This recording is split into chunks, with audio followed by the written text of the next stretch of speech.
करारा जवाब दिया है कि ईंट पत्थर की बात छोड़िए, यहाँ तो भारत ने लोहे का हथौड़ा चला दिया। और इस पूरी कहानी की शुरुआत होती है भारत के एक फैसले से, जब भारत ने बांग्लादेश के कुछ एक्सपोर्ट पर रोक लगा दी। बस फिर क्या था, ढाका यानी बांग्लादेश की सरकार बुरी तरह बौखला गई और इसी चिढ़ में बांग्लादेश ने अचानक बॉर्डर के पास मौजूद 3 बड़े पोर्ट बंद करने का ऐलान कर दिया। अब सोचिए, यह वही पोर्ट थे जिनसे सालों से भारत और बांग्लादेश के बीच जमीनी रास्तों से व्यापार होता आया था। लेकिन बांग्लादेशी अफसरों ने अजीब तर्क दिया कि यह पोर्ट उनके लिए बोझ बन चुके थे, फालतू खर्चा बढ़ा रहे थे, इसलिए इन्हें बंद करना जरूरी था। अब जरा सोचिए, अगर आपका पड़ोसी रोज आपके घर से दूध और सब्जी लेता हो और अचानक कह दे कि भाई अब तुम्हारा रास्ता मेरे लिए बोझ है, तो हालात कितने अजीब लगेंगे। यही हाल बांग्लादेश ने कर डाला। भारत और बांग्लादेश के रिश्तों में अचानक आई यह तल्खी सबको चौंका गई। वजह सिर्फ पोर्ट बंद करना नहीं थी, असल वजह थी बांग्लादेश की घरेलू राजनीति। दरअसल हाल के दिनों में बांग्लादेश में अल्पसंख्यकों पर लगातार हमले हो रहे थे। अब आप जानते हैं, जब भी किसी देश में हालात बिगड़ते हैं तो नेताओं को एक बहाना चाहिए। बांग्लादेश सरकार ने वही किया, अपने गुनाह छुपाने के लिए भारत पर ही आरोप लगा दिया। कहने लगे कि भारत इन घटनाओं को हवा दे रहा है। शुरुआत में भारत ने सीधी कार्रवाई नहीं की। कई लोगों को लगा कि शायद भारत नरमी बरत रहा है, लेकिन हकीकत यह थी कि भारत सही मौके का इंतजार कर रहा था। और जब हालात हद से ज्यादा बिगड़ गए, भारत ने ऐसा कदम उठाया जिससे बांग्लादेश की नींव हिल गई। बांग्लादेश ने जब भारत की सीमा से जुड़े एक अहम पोर्ट पर रोक लगा दी, तो भारत ने उसके जवाब में बांग्लादेश में डीजल सप्लाई के लिए बनाई जा रही पाइपलाइन रोक दी। अब सोचिए, यह फैसला बांग्लादेश के लिए किसी बिजली के झटके से कम नहीं था, क्योंकि यह प्रोजेक्ट उनकी अर्थव्यवस्था की धड़कन बनने वाला था। अगर पाइपलाइन पूरी हो जाती तो आने वाले सालों तक बांग्लादेश पेट्रोल और डीजल के लिए आधा आत्मनिर्भर हो जाता। भारत तो इसे दोस्ती और सहयोग की भावना से आगे बढ़ा रहा था, लेकिन जब दोस्ती का जवाब उल्टे आरोपों और जिद से दिया गया, तो भारत को भी मजबूरी में कड़ा रुख अपनाना पड़ा। अब बड़ा सवाल यही है, भारत के इस कदम के बाद बांग्लादेश किस तरह से हालात संभालेगा और क्या दोनों देशों के रिश्ते पहले जैसे रह पाएंगे? दोस्तों, यही पूरी कहानी हम आपको विस्तार से आगे समझाएंगे में बताएंगे। तो दोस्तों, भारत जिस पाइपलाइन पर काम कर रहा था, उसका असली फायदा बांग्लादेश को मिलने वाला था। मान लीजिए यह प्रोजेक्ट पूरा हो जाता तो ढाका को पेट्रोल और डीजल जैसी जरूरी चीजों के लिए किसी और देश की तरफ देखने की जरूरत ही नहीं पड़ती। भारत पड़ोसी होने के नाते यह ईंधन बेहद सस्ती दरों पर मुहैया कराने वाला था। मतलब साफ है, आने वाले कई सालों तक बांग्लादेश की एनर्जी की जरूरतें बिना किसी टेंशन के पूरी हो सकती थीं।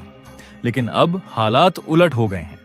आज की दुनिया में पेट्रोलियम उतना ही जरूरी है जितना इंसान के लिए ऑक्सीजन, और जब किसी देश की सप्लाई रुक जाती है तो उसकी अर्थव्यवस्था सीधा सांसों की तरह अटक जाती है। यही वजह है कि बांग्लादेश की अंतरिम सरकार इस फैसले को बड़ा झटका मान रही है। लेकिन असली समस्या यह है कि ढाका की लगातार गलतियों ने भारत को दूरी बनाने पर मजबूर कर दिया है। भारत का रुख बिल्कुल साफ है, जो कदम बांग्लादेश भारत के खिलाफ उठाएगा, उसका जवाब उसी अंदाज में मिलेगा। 29 अगस्त को जब बांग्लादेश ने 3 अहम पोर्ट बंद करने का फैसला लिया, तो यह साफ हो गया कि रिश्ते अब खट्टे मीठे नहीं बल्कि सीधे तल्ख होते जा रहे हैं। अब सवाल यह है कि क्या ढाका इस टकराव को और बढ़ाएगा या फिर हालात समझकर पीछे हटेगा, क्योंकि बांग्लादेश एक के बाद एक ऐसे फैसले ले रहा है जिनका नुकसान आखिरकार उसे ही झेलना पड़ रहा है।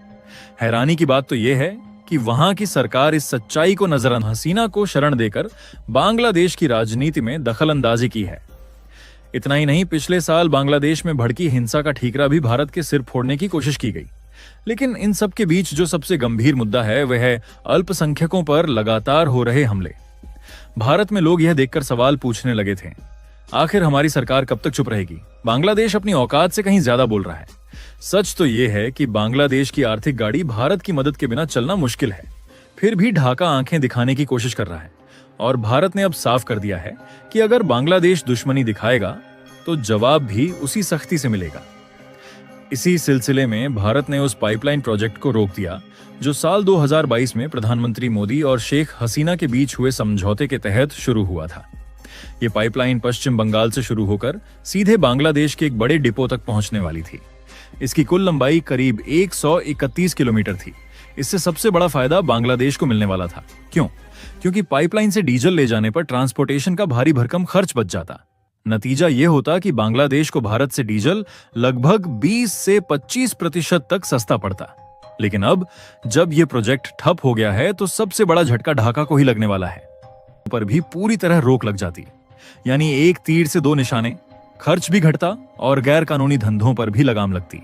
मगर अफसोस, बांग्लादेश की अंतरिम सरकार और खास तौर पर मोहम्मद यूनुस के गलत फैसलों ने इस प्रोजेक्ट को बीच रास्ते ही रोक दिया। दोस्तों, बांग्लादेश की सबसे बड़ी समस्या यही है कि उसकी अर्थव्यवस्था डीजल पर ही टिके हुए है। वहां की ज्यादातर फैक्ट्रियां, छोटे बड़े उद्योग और ट्रांसपोर्ट सब कुछ डीजल से चलता है।